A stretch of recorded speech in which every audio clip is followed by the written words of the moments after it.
여러분은 50이 넘은 후 모임에서 가장 부러운 사람이 누구인지 생각해 보신 적 있나요? 많은 사람들이 돈이 많거나 높은 직위를 가진 사람을 떠올릴지도 모릅니다. 또는 외모가 젊어 보이는 사람을 떠올릴 수도 있겠죠. 하지만 정말 부러운 사람은 따로 있습니다. 오늘은 나이가 들수록 더욱 빛을 발하는 사람, 우리가 진정으로 닮고 싶은 사람에 대해 이야기해 보겠습니다. 편안하게 듣고 함께 생각해 보시면 좋겠습니다. 얼마 전 오랜만에 동창 모임에 나갔습니다. 학창 시절에는 누구보다도 활기찼던 친구가 있었죠. 운동도 잘하고 늘 유쾌한 분위기를 만드는 사람이었습니다. 그런데 이번 모임에서 본 그의 모습은 너무도 달라져 있었습니다. 무릎이 아파 잘 걷지 못했고 건강 문제로 인해 얼굴엔 예전 같은 생기가 없었습니다. 예전엔 앞장서서 모두를 이끌던 친구였는데 이제는 의자에 오래 앉아 있는 것도 힘들어 보였습니다. 반면 또 다른 친구는 50이 넘었지만 여전히 활력이 넘쳤습니다.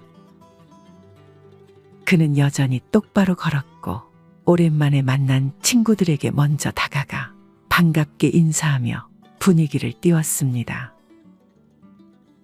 마치 나이를 잊은 듯 말이죠. 그는 젊었을 때부터 운동을 꾸준히 해왔고 건강을 해치는 습관을 멀리했다고 합니다. 그의 밝은 얼굴과 자신감 넘치는 태도를 보니 나이가 들수록 건강의 중요성이 더욱 절실하게 다가왔습니다. 건강을 유지한다는 것은 단순히 오래 사는 것이 아닙니다.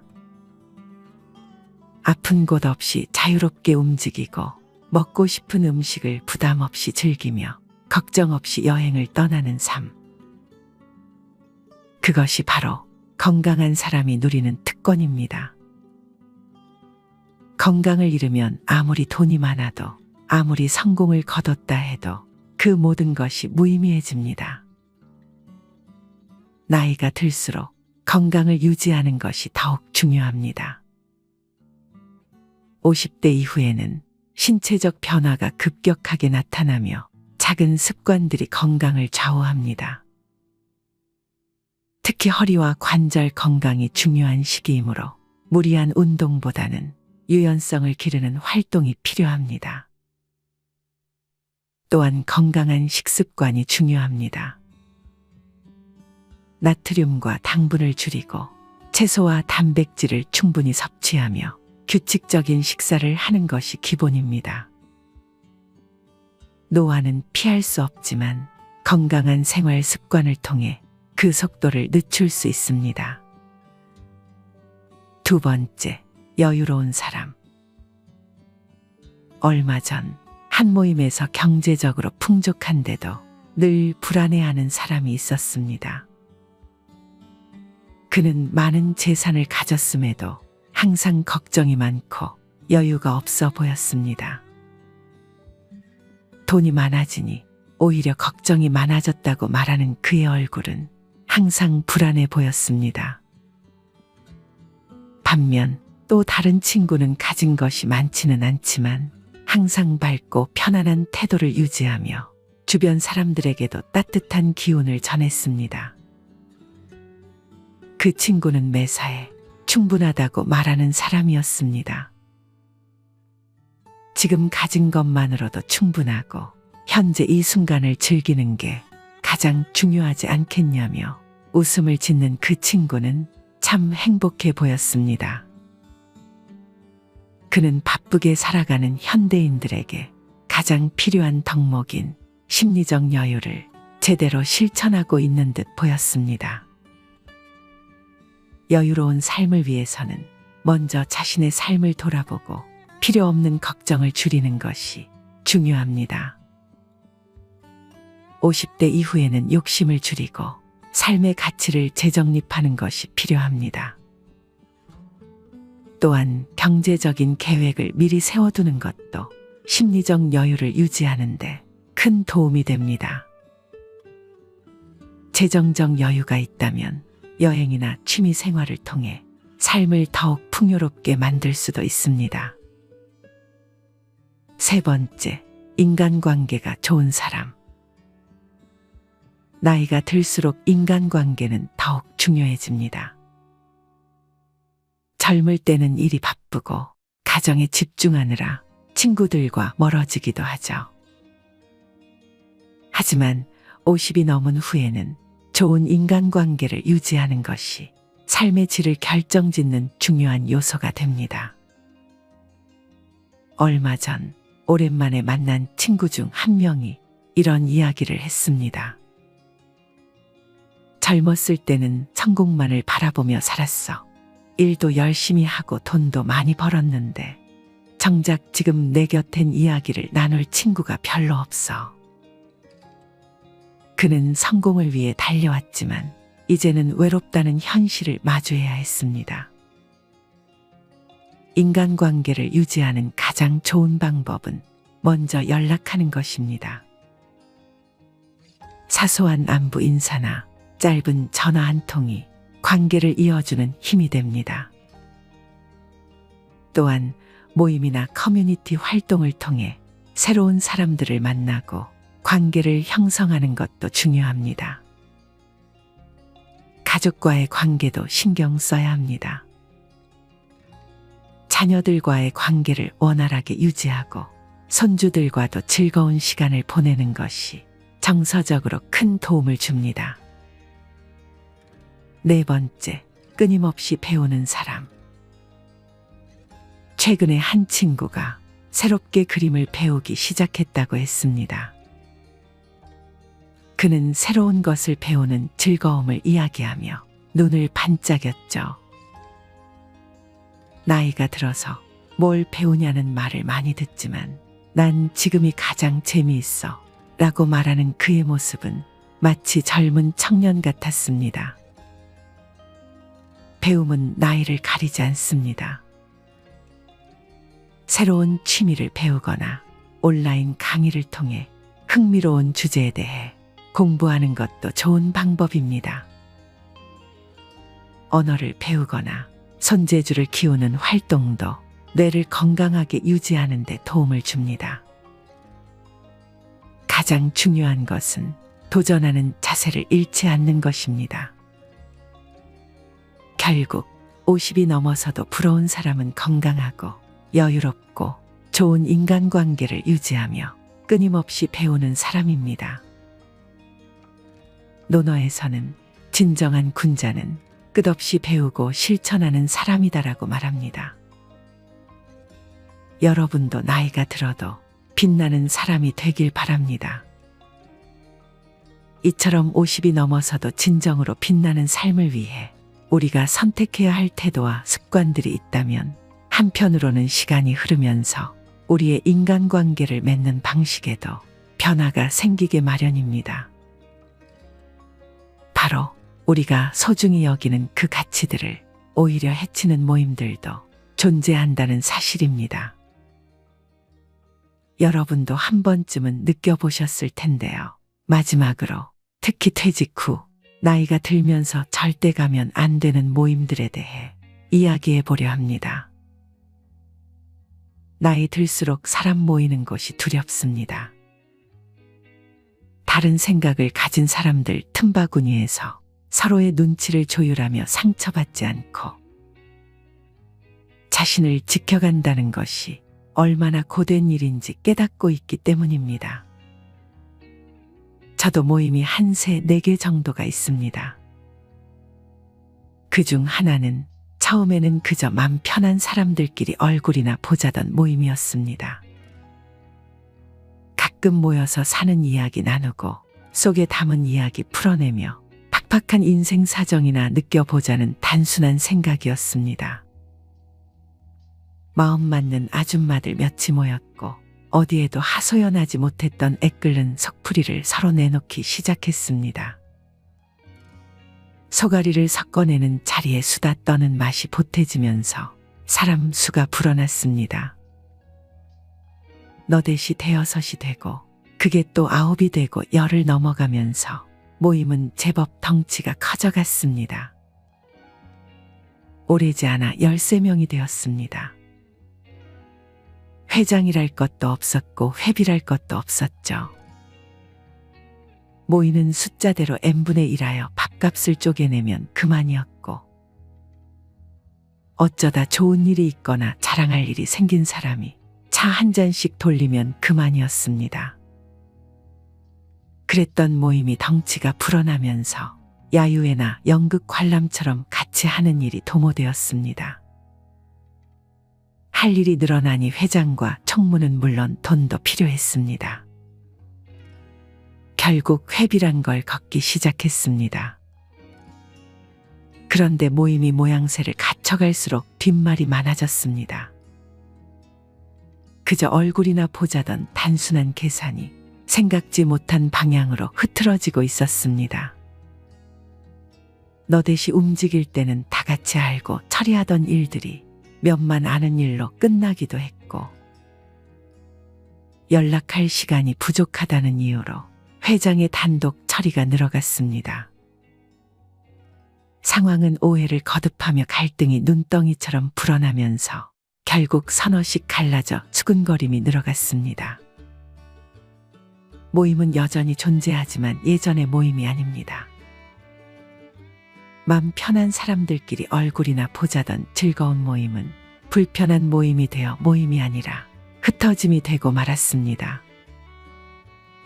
사람은 모이는데 마음은 흩어지는 아이러니 속에서 불편하고 뒤탈 많은 모임으로 전락하고 말았죠.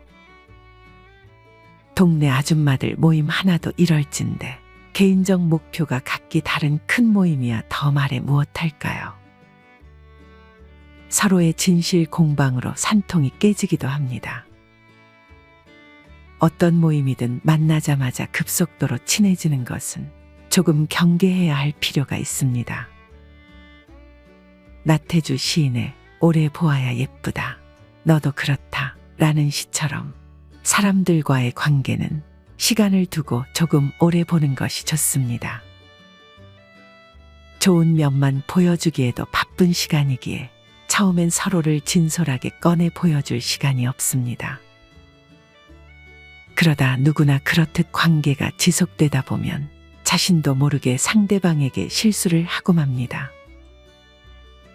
젊었을 때도 사람 보는 눈이 있다고는 생각하지 않았지만 나이가 먹는다고 해서 사람 보는 눈이 길러지는 것도 아니었습니다.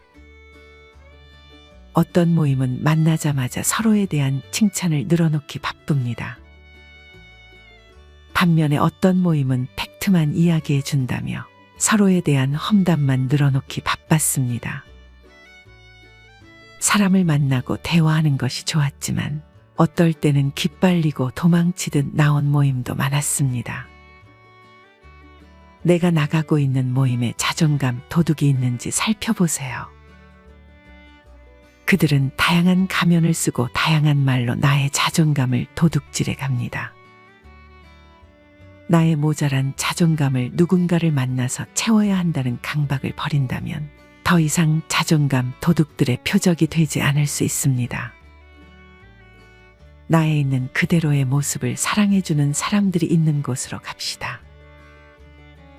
굳이 내가 그 사람들에게 맞추기 위해 변하려고 애쓰지 말고,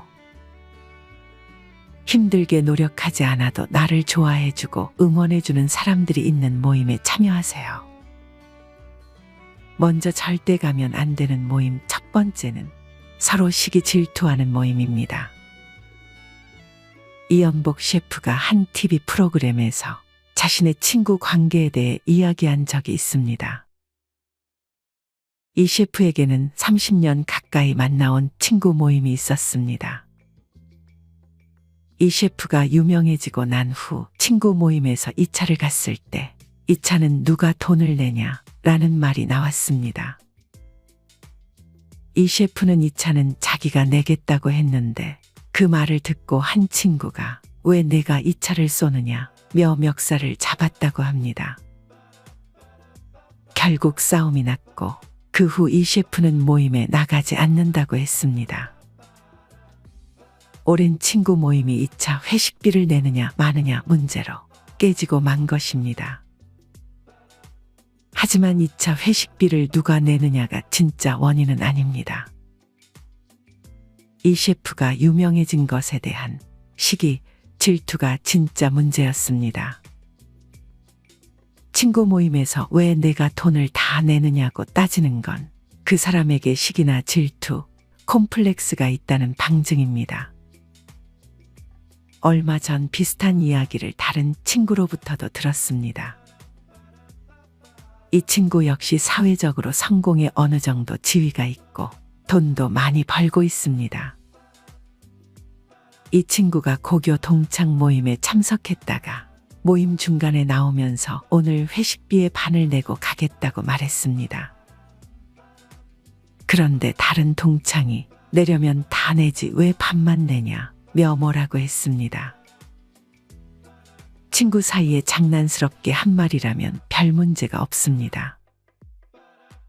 하지만 말투나 표정을 보면 그 말이 장난인지 진심인지 선의인지 악의인지 정도는 구별할 수 있습니다. 그 동창은 악의로 한 말이었고 돈도 많으면서 왜 반만 내느냐는 의미였습니다. 회식비 반을 내겠다는데 왜 다 내지 않느냐고 뭐라고 하는 것도 보통의 경우 하기 힘든 말입니다. 이것도 친구에 대한 시기, 질투, 콤플렉스가 마음에 있어서 그렇습니다. 결국 이 친구도 동기 모임에 더는 가지 않게 됐다고 합니다. 회식비를 반 낸다 해도 문제고 다 낸다 해도 문제입니다. 그럼 n분의 1로 나눠내면 문제가 없을까? 그것도 아닙니다. 성공의 돈도 벌었는데 친구들에게 한턱을 내지 않는 쫀쫀하고 야박하며 베풀 줄 모르는 이기적인 친구가 돼버립니다. 이런 사람들은 욕을 피할 수 있는 방법이 없습니다. 뭘 해도 비난받습니다. 그래서 결국 성공한 사람은 모임에 더는 나가지 않게 됩니다. 모임에 나가지 않는다고 욕을 안 먹는 건 아닙니다. 성공하기 전에는 모임에 나갔는데 성공한 다음부터 나가지 않으면 옛날에는 안 그랬는데 이제는 변했어 라며 비난받습니다. 결국 뭘 해도 욕을 먹습니다. 모든 친구가 다 이렇게 시기 질투의 감정으로 성공한 사람, 돈을 많이 번 사람을 비난하는 건 아닙니다. 시기 질투의 감정으로 말을 내뱉는 이는 소수입니다. 하지만 10명 중 1명 정도는 그럽니다. 비록 1명이지만 그 1명이 모임에서 이런 말을 하면 그 다음부터는 모임에 나가기가 두렵습니다. 그런 친구가 1명이라도 있으면 그 모임에 더는 나갈 수가 없습니다. 소위 성공한 후 모임에 나가지 못하는 사람이 이 셰프만은 아닙니다. 정말 많은 사람이 사회적으로 명성과 부를 얻은 후 과거 인연이 끊기고 맙니다. 밥값을 누가 내느냐, 얼마나 내느냐의 문제로 인간관계가 꼬인다는 건 참 우스운 일입니다. 그런데 친구 관계, 지인과 관계에서는 이게 참 중요합니다. 만나서 이야기만 하고 헤어지면 웬만한 경우가 아닌 한 사이가 틀어질 일이 없습니다. 하지만 만나서 이야기하다 보면 필연적으로 차값, 밥값, 술값 등을 지출해야 합니다. 이걸 어떻게 누가 부담하느냐에 따라 친구 관계가 영향을 받습니다. 어쨌든 이런 문제로 성공한 사람, 돈을 번 사람은 자신의 옛 모습을 잘 아는 친구들, 즉 자기가 잘 나가기 전, 성공하기 전부터 알고 지낸 친구들 모임에 나가기가 힘듭니다.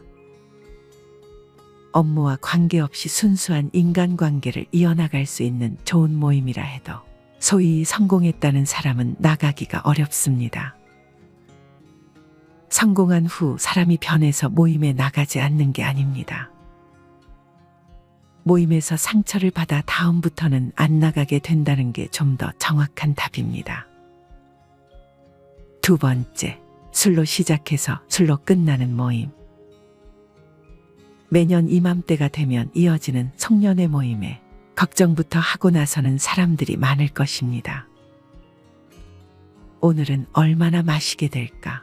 빠지면 안 되는 모임인데라는 걱정과 함께 오랜만에 보게 될 반가운 사람들 생각에 조금은 들뜨기도 합니다. 송년회는 지난 한 해를 뒤돌아보고 잘 정리하는 자리입니다. 하지만 안타깝게도 일부 잘못된 음주 문화가 좋은 뜻을 그르치고 있습니다. 언제부턴가 술과 함께하는 흥청망청 송년회 문화가 자리 잡은 것입니다. 모임 중 술이 만땅이 돼야 적성이 풀리는 친구들이 꼭 있습니다. 그래서 술을 많이 먹고 한소리하고 과거에 이랬니 저랬니 누구는 돈이 많니 사회는 어떠니 이러면서 온갖 불평만 다 하고 또 옆에 있는 사람들한테 시비 걸고 술 먹고 넘어지고 이런 걸 보면 같은 모임에 있는 회원들이 정말 힘듭니다. 그리고 남는 게 없어요.